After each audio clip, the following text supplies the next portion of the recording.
لەسەر کۆبوونەوەکانی پارتی و یەکێتی من میوانێکم لە ستۆدیۆ هیوا گەیلانی ئەندامی کۆمیتەی ناوەندی پارتی دیموکراتی کوردستان کە لە ستۆدیۆ لەگەڵما کاکی وا بەخێر بێ بۆ زۆر سپاس کاروتۆر. لە ماوەکانی ڕابردوودا پارتی و یەکێتی زۆر کۆبوونەوەیان ئەنجام داوە لە هەموو ڕاگەیەنراوی کۆبوونەوەکانی شایانی پاش کۆبوونەوەکە ئاماژەیان بۆ داوە کە کۆبوونەوەکانیان ئەرێنی بوون، بەڵام تا ئێستا ئەنجامێکی تەواومان لەم کۆبوونەوانە نەبینی و بۆچی تا ئێستا ئەم مۆماتەڵەیە هەیە، بۆچی تا ئێستا کابینەی نوێ پێک نەهێن. سڵاو کاروتۆر، سڵاو لە جەنابەت و لە بینەرانی بیسەرانی کوردستان سوار. سەرەتا ڕێگام بدەم ڕۆ 15 مانگە سبەینە 16 مانگە ساڕۆژی لەدایکبوونی جەنابی سەرۆک و دامەزرانی پارتی دموکراتی کوردستانە بۆ بۆنەوە پیرۆزبایی گەرمی خۆم ئاراستەی جەنابی سەرۆک و هەموو کوردێکی نیشتمان پەروەر بکەم، چکە پێم وایە خیتابی جەنابی سەرۆک خیتابی پارتی خیتابێکی نەتەوەییە. ئەو بابەتی جەنابت باست کرد، ئێمە و یەکێتی دوو لایەنی سیاسین کە هەردووکمان براوەی انتخاباتین بە ڕێزەی جیاواز مێژوویەکی دوور درێژمان بەیەکەوە هەیە. وەلی بیرمان نەچێت ئێمە پێش انتخابات کۆمەڵە گرفتمان هەبوو بەیەکەوە، کۆمەڵە خاڵی ناکۆکمان هەبوو بە تایبەتی لە کاتی هەڵمەتی هەڵبژاردندا. بەڵام لە دوای تەوابوونی پرۆسی هەڵبژاردن کە پرۆسەیەکی دێموکراسیانەی شەفاف و هەنگاوێکی گرنگ بوو، پارتی دموکراتی کوردستان لەسەر فەرمان و ڕاستپاردەی جەنابی سەرۆک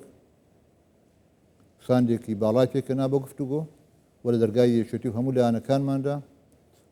و ئێمە پێمان خۆش بیان پێمان باش بوو گفتوگۆ لە نێوان هەموو لایەنەکاندا بێت. بۆی لەو کابینەی داهاتوو هەموو لایەنە براوەکان بەشدار بن بە لە بەرچاوگرتنی باردۆخی ئێستای کوردستان. بەڵام دواتر ماینەوە ئێمە و یەکێتی زنجیرەیە کۆبوونەوەمان کردووە ئاماژەت پێدا هەنگاوی باش نراوە لەسەر میکانیزم و پرانسیپەکانی پێکهێنانی کابینە و بەڕێوەبردنی حکوومەت ڕێککەوتوین کە و هەنگاوی باشە. دەبگەڕێنەوە بۆ دواوە لە ناوەڕاستی مانگی حەوت مانجێک پێش ئێستا کۆبوونەوەیەکی باڵای پارتی یەکێتی کرا بە سەرپەرستی جەنابی سەرۆک کە ئومێدێکی زیاتریدا بە خەڵک و متمانەی زیاتریدا کە لە ڕێککەوتن نزیک بوونێتەوە. دوێنێ کۆبوونەوەیە کراوە، ڕاستە لەوانەیە هەنگاوەکان لە ئاسی چاوەڕوانی هەم جەماوەری کوردستاندا نەبن هەم ئەو باردۆخەدا نەبن، بەڵام هەنگاوی باش نراوە و گەشتبینین ئینشاءڵڵا کە لە مانگی نۆ هەم دانیشتنەکانی پەرلەمان دەست پێ بکەن و هەنگاوەکانی کردەی بۆ پێکردنی کابینە بنرێن و گەینە ئەنجامێک. باش لە ڕاگەنراوەکەی هەردوو لە ئاماژە بۆ کراوە کە بارودۆخی ناوچەکە ینی بە کاتێکی ئەسیارات هەیە پەڕێ و ینی ئەوەمان لێ خوازێت کە هەنگاوەکان خێراتر بکەین. باش خۆ ئەبێت پارتی یەکێتی پێش کاراکردنەوەی پەرلەمان ڕێک بکەون لەسەرەوەی کە هەردوو لایەن چیانەوێت و چۆن ئەم حکوومەتە پێکێنن، بەرچاوڕوونی هەیە لەسەرەوەی کە چی ڕاستی کاروتۆر بۆ خاڵی یەکەم ناوچەکە بە گشتی عێراق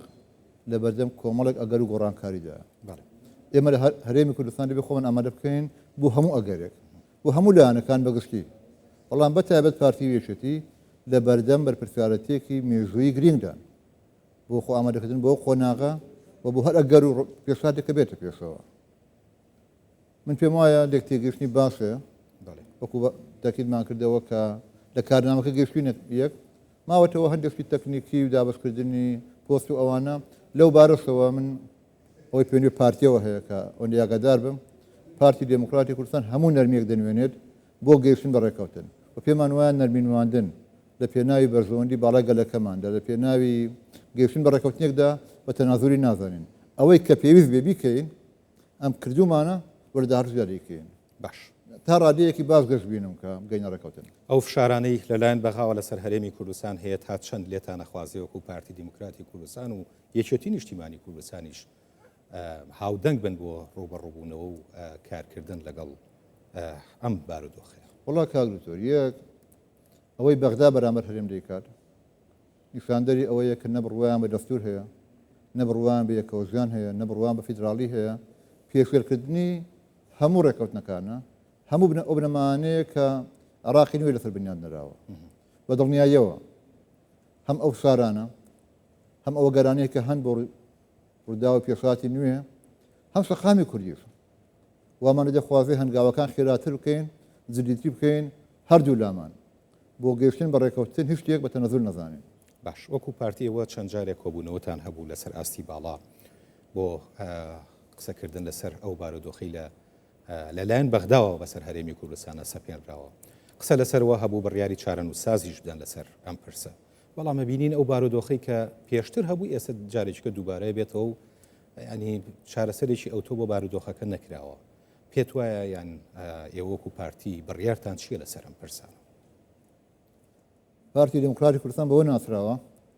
کە هەر کاتێک پێویست بوو بێت هەڵوێستی هەبێت هەر کاتێک پێویست بێت بڕیار بدات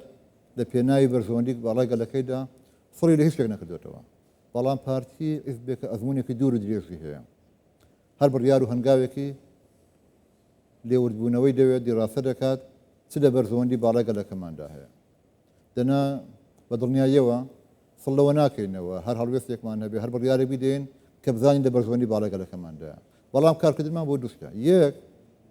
لەگەڵ بەغدا بگەینە ڕێکەوتنێک لە پێناوی دابینکردنی شایستە یاسایی و دەستوری داراییەکانی خەڵکی کوردستان خاڵێکی ترمان لەبیر نەچوو بگەڕێنەوە پرسیاری یەکەمی زەنابێت خاڵی لاوازی ئێمە لە بەرامبەر بەغدا پەرتەوازەیی و یەکنەگرتووی ناوماڵی کوردە بارودۆخی بەغدا هێندە باش نییە ئەو زەختە لەسەر ئێمە بکەن خاڵی بەهێزی ئەوان بەرامبەر ئێمە دیسان ناوکۆچی و ناتەبایی ناوماڵی کوردە بۆیە لە هەموو شت بەهێزتر ئێمە هەر هەڵوێستێکمان هەیە بەرامبەر بەغدا باشترە بە یەکگرتووی ئەو هەڵوێستانمان هەبێت بە دڵنیاییەوە کاریگەری زیاتری دەبێت باشە گەڕێمەوە بۆ قسەیەک لە بیدایەتی قسەکانەوە کردی لەسەر بابەتی پێکهێنانی کابینەکە وتی ئێمە و یەکێتی بەیەکەوە بڕیارمان ناوە حکوومەت پێکهێنین لەگەڵ لایەنەکانی تر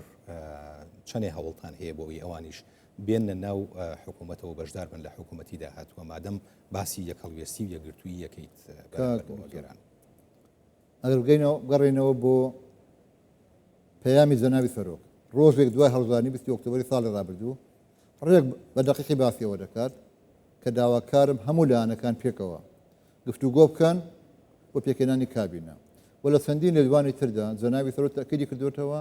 کە ئێمە وەک پارتی دموکراتی کوردستان پێمان خۆشە هەموو لایەنە براوەکان بەشدار بن لەو کابینەیە بۆچی هەلومەرجی ئێستای عێراق و کوردستان و پێشادەکان وا دەخوازن لەو پێناوەدا شاندی باڵای ئێمە سەردانی هەموو ئەو لایەنانان کردووە کە براوی پەرلەمانن بەڵام بەداخەوە ئەوان استیجابیان نەبوو بە ئاشکرا و تویانە کە بەشداری ناکەین کابینەی بەڵێ باش بەڕێز هیوا گەیلانی ئەندامی کۆمیتی ناوەندی پارتی دموکراتی کوردستان سپاس